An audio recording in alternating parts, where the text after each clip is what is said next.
ইন্না লিল্লাহি ওয়া ইন্না ইলাইহি রাজিউন। একটি সুখ সংবাদ উত্তরবাণীবাসী মোহাম্মদ আমির হামজা আজ রাত 8 ঘটিকার সময় ইন্তেকাল করে আছেন।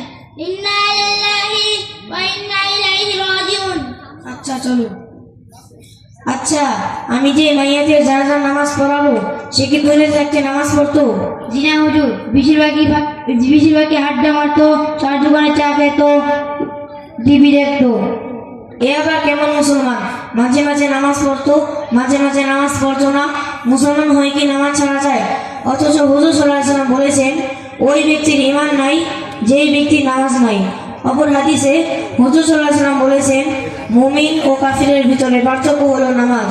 সুতরাং যে ব্যক্তি নামাজ পড়ে না তার ঈমানও থাকার কথা না। সে কুফরি কাজ করলো এবং সে আল্লাহ তাআলার হুকুম অমান্য করলো। আর এরকম একজন বেনামাজি জানাজার নামাজ আমার মতো একজন আলেমের জন্য শোভা পায় না।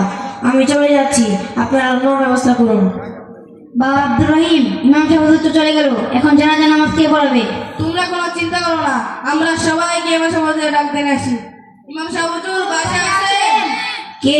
আমরা উত্তরপাড়া থেকে আসছি। বাইরে দাঁড়াও, আসছি। আসসালামু আলাইকুম ওয়া রাহমাতুল্লাহি ওয়া বারাকাতুহু। ওয়া আলাইকুম আসসালাম ওয়া রাহমাতুল্লাহি ওয়া বারাকাতুহু। কি ব্যাপার, তোমরা